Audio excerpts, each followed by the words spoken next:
background and what to expect of this year's Agri-Trade and Tourism Fair, let us all welcome the Regional Director of the DTI Mimaropa for the welcome remarks, Director Joel B. Valera. Ang panahon ni Secretary Puyat ng sa AMAS, binigyan din tayo ng nakuha pondo from other government agencies para suportahan na binabayaran lahat ng through DTI ang lahat ng gastusin ng isang food sector mula sa laboratory, barcoding, IPO at nagpapaprint tayo ng mga at least mga 5,000 na label.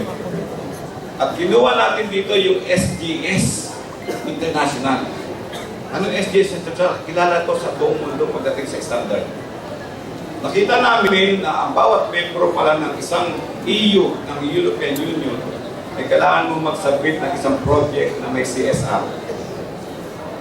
Ang maganda dito sa CSR ng kaagapay Philippines, SGS Philippines, kaagapay sa negosyo, maliliit na negosyo.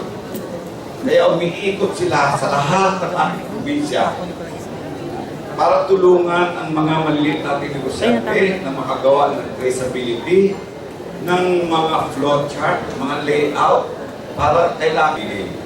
Sa ngayon, meron na tayong 150 MSME na may FDA accreditation permit na. Marami na nakakapunta sa mga malalaking supermarket. Non-food natin, makikita ninyo lahat yung mga non-food natin. Andiyan naman sila sa restaurants, andiyan na sila sa balikbayan, andiyan na sila sa kultura, andiyan na sila sa ibang bansa. Yun, hindi magagawa ng DTI kung walang tulong ang ating local government, especially sa mga local provincial governors natin. Mga governors ng Mimaropa, salamat sa inyong mga pagtulong sa DTI at sa mga maliit nating negosyo.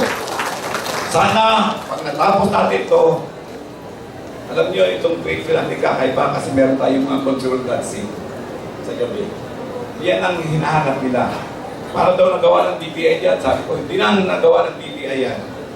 Yan ay nagawa ng mga governor at mayors ng Mimaropa na suportahan ang trade, ang agriculture, at ang tourism program ng buong Mimaropa.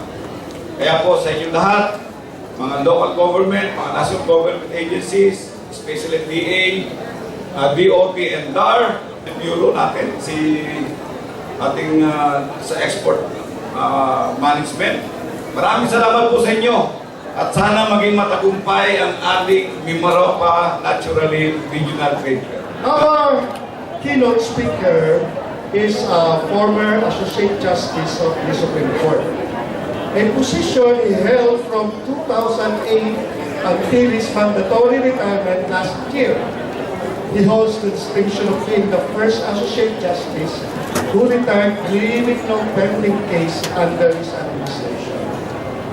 In 2008, he was named Most Outstanding Jurist by the Consumers Union of the Philippines. He is married to a beautiful lady, Lorna Quinto, who is now the mayor of the town of Oktubre, Marinduque. They are blessed with 3 children. His eldest son is Vincent Michael, now the provincial administrator. His younger son is the representative of Ilong District of Marinduque and the Speaker-in-Waiting, Congressman Lord Alan Velasco. And their only daughter is Presbitero, is a former Mata Party List representative in Congress. This year, our keynote speaker was elected the new governor of Marinduque with an overwhelming victory, just like his son, Congressman Lord Alan. Soon after, he was again elected to lead the League of the Provinces of the Philippines, representing 81 provinces as NPP National President. Ladies and gentlemen, I am humbled by this pleasure to introduce to you the Centennial Governor of the province of Marinduque, Governor Presbitero Velasco Jr. I'm supposed to deliver the keynote speech. A pleasant good afternoon to each and everyone. Of course, several distinguished personalities have already been acknowledged, but being the National President of the Governors League, or more known as the League of Provinces of the Philippines, I have to acknowledge my good friend, Governor Otik Riano. Palakpakan po natin. And then, my son, who is said to be more popular than I am, because he is bruited to be the next speaker next year. I acknowledge Congressman Lord Alan J. Velasco. From the provincial government of Marinduque, siyempre medyo ipa-plug muna po yung Marinduque since I come from Marinduque. I acknowledge with pleasure our former governor and now current Vice Governor, June Bacoro. Incidentally, our Vice Governor is our #1 doctor in Marinduque. And the beautiful Marinduque is represented in full force by our mayors, the beautiful mayor of Buwak, capital town of Marinduque, Mayor Army Carion. Battle cry is Carry On, Buwak. And of course, another outstanding doctor, a former Vice Governor of Marinduque, and now Mayor of Santa Cruz, the most populous town in Marinduque, Mayor Tonton Uy, Dr. Tonton Uy. And this event would not have been possible were it not for the good handling, expert management of the event, no less by the organizing department, DTI. We call, of course, acknowledge Joel Valera. Palakpakan po natin ulit si Joel. As you see, this is a very well-planned event, trade fair. So, I congratulate Director Joel. And with us also this afternoon are the hardworking directors from the different departments who co-sponsored this regular trade event at this beautiful forum. There is Assistant Regional Director of the Export Marketing Bureau, Agnes Ligaspi. Palakpakan din po natin. And then the Regional Director of DAR, Sinaida Makadingdang. Regional Director of the National Meat Inspection Sector, Dr. Robert Umali. Of course, our good friend and very supportive Regional Director of the Department of Tourism, Director Danilo Intong. And hardworking and equally dedicated Regional Director of the Department of Agriculture, Tony Herunjo. Palakpakan po natin. And to all the people, all the officials and employees of the Department of Trade and Industry, together with those coming from the Department of Agriculture, Department of Agrarian Reform, and the Department of Tourism, I doff my hat to all of you for what appears to be a very successful holding of this 2019 trade fair. Mimaropa naturally. Mimaropa is probably one of the smallest regions in the Philippines. And I'm sorry, I forgot my dear friend, of course, DTI, Yusek Roel Barba. Kasi isa ka na, sir. Medyo senior citizen na ito.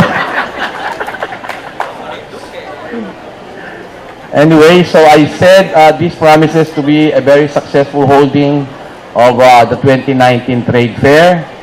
And I'm sure that all the exhibitors here will have the best opportunity to showcase their products and I am also assured that there will be many people interested in their products, and hopefully that several agreements for the purchase thereof will be at hand. As I said, Mimaropa is one of the smallest regions, but what I can say is that Mimaropa is probably one of the most beautiful regions in the country. So we call this not only a trade fair, but this is also a tourism fair, an agri-trade and tourism fair. We not only highlight the beautiful products from Mimaropa, which of course is comprised of 5 beautiful provinces, and one beautiful province, of course, is Romblon, headed by my good friend Governor Otik Riano. It has beautiful beaches and a lot of tourist areas. It has beautiful marble products, among other products. And of course, it is insurgency-free. So I'm sure that in no time, under the able leadership of Governor Otik Riano, Romblon will turn out to be one of the premier tourist destinations in the country. Palakpakan po natin ulit si General Otik, si Governor Otik Riano. And there are 2 Mindoros. 2 Mindoros, Oriental and Occidental. And it is comprised of large territories. It has many good products also. It has many beautiful areas for tourism. And these 2 provinces are very promising in terms of trade, agri, and tourism. And I'm sure again that in the very next few years ahead of us, these 2 provinces will be getting a lot of improvements on those areas.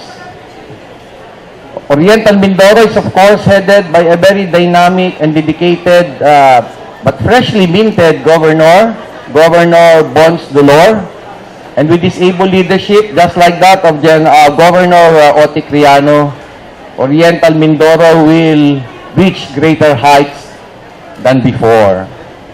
And then we also have a freshly minted Governor of Occidental Mindoro, the former Mayor of Sablayan, Edgar Jano, and I've been with him a few times, and he really wants the province to succeed and to be more progressive, to have a higher classification than what it has right now. And I'm sure that in no time also, Occidental Mindoro will be very, very progressive. And of course, we have Palawan. Under a very experienced and dedicated Governor Pipito Alvarez. Actually, I had lunch with him a while ago, and he committed to be here this afternoon. And Governor Pipito Alvarez is a well-experienced and a veteran economist and businessman. And he is handling Palawan just like a business corporation. And right now, he had the guts to divide the Palawan into 3 provinces, which is quite important for the rapid development of the province. And again, I say, Palawan, which has its beautiful beaches, beautiful people, and beautiful events, will progress more dramatically in the next years to come, under the able leadership of our good friend, the RDC Chairman, Governor Pipito Alvarez. And last but not the least, of course, is my home province, Marinduque. Just like the other provinces in Mimaropa, Marinduque is made of beautiful tourist areas. It's more known for many tourist events like the Moriones Festival. And incidentally, I invite all of you to join us for the Lenten period, because while the Holy Week is compressed into a 7-day period, the provincial government of Marinduque has decided to expand the celebration of the Passion of Christ, not only for the 7-day period covered by the Holy Week, but for the period, the entire Lenten period, you can go to Marinduque not only during Holy Week. And we advise you to even go there before Holy Week so that you will not be a part of the deluge of tourists that go there during this particular period. And we guarantee to you that what you experience during the Holy Week will be experienced by you, and probably you will have more memorable experiences when you do that. Because on Good Fridays and the Saturday, Monday, Saturday, we can still have activities which may not be called as very solemn. So these are all tourist days for you. So we invite you, the people of Metro Manila, to visit Marinduque during the Lenten season, and we assure you that it will be quite a memorable celebration of the Passion of the life of Christ. And lastly, I also invite you on February 21, which will be our centenary anniversary of the province. It's 100 years. And so there will be a lot of activities that will showcase the history and the greatness of Marinduque. So this is an Agri-Trade and Tourism Fair. And this is the best time for the producers and manufacturers of the 5 provinces to showcase and exhibit their wonderful products. But I guess this started in 2015, and this is now the 4th year. And we expect that there is a lot of improvement already in the products that were exhibited during the past 4 years. And we know that competition is quite stiff, not only in the Philippines, considering that Mimaropa is just one of the regions. It has to compete with the products in the other regions. It has to compete also with the products in other countries. So I commend the DTI and the other agencies involved in this wonderful event, that they are focusing on the improvement and the innovations on quality, on the design, on the packaging, on the standards compliance, and other things which will make our products in Mimaropa completely competitive against the other products. We must always continue to research and improve on our products, because we expect the manufacturers and producers of other products in other countries to do that also. So we have to focus, totally focus on the improvement and innovation. And I thank all the provincial governments of Romblon, Oriental Mindoro, Occidental Mindoro, Palawan, and of course Marinduque for its focus on the improvement of its local products. So again, I end with saying that there will have to be changes in life. And the same thing is true with the products that we are exhibiting right now. There will have to be changes, constant changes for the improvement and the betterment of our products. And of course, we also improve our tourist areas. So the same thing applies to tourism. We have to continue in improving the facilities and the activities and events that we offer in our respective provinces. So with that, I wish all the exhibitors success in this 2019 Agri-Trade and Tourism Fair. Mabuhay po kayong lahat. Maraming salamat po. Ayan. Sige po. Muli po, inaanyayahan po natin si Honorable Presbitero Velasco Jr. Here on stage para po sa ating presentation of gifts. And this is coming from Mr. Arnulfo Milambiling, the National President of Chamber of Furniture Industries of the Philippines Incorporation. From Mugpog, Marinduque, Yes! At siya po ang owner ng Contemporaneo Design. Ayan. Maraming salamat po. And this time, we would like to award the plaque of appreciation to all the provincial governments and the governments that we have here this afternoon. And from here, allow me to read to you the citation of the plaque. And as I read this, the plaque of appreciation is awarded to the Department of the City Government or the Provincial Government in recognition of your commitment and valued participation for the success of Mimaropa Naturally Agri-Trade and Tourism Fair 2019. Given this the 16th day of October 2019, Mandaluyong City, Philippines. Signed by our Regional Director of DTI Mimaropa, Honorable Joel B. Valero Ceso III. Yan. So as I call po, the provincial government and our city government, maaari lamang po nating tanggapin ang mga plaque po dito po sa ating entablado.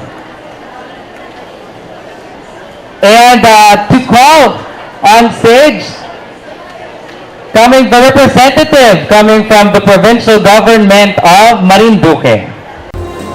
And to award the plaque of appreciation, I would like to call RD Joel and ARD Rudy here on stage.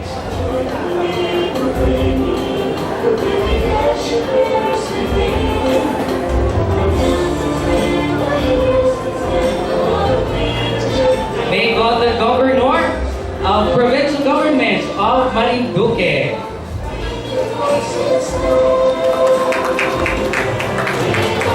Hello, sir.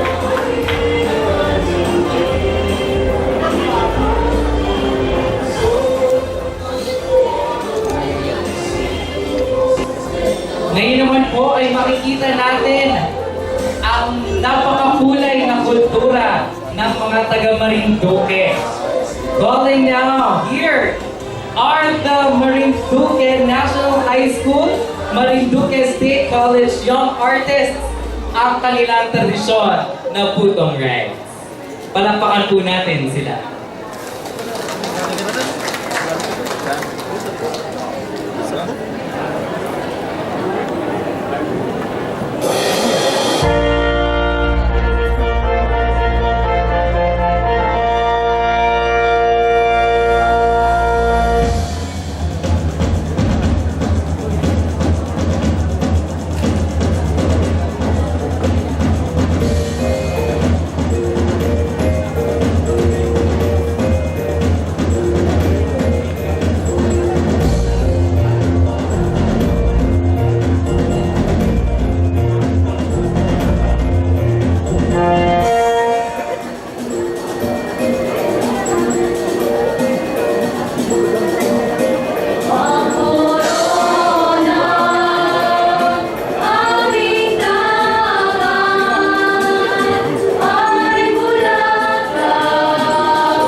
Ayan. Palakpakan naman po natin muli ang Marinduque National High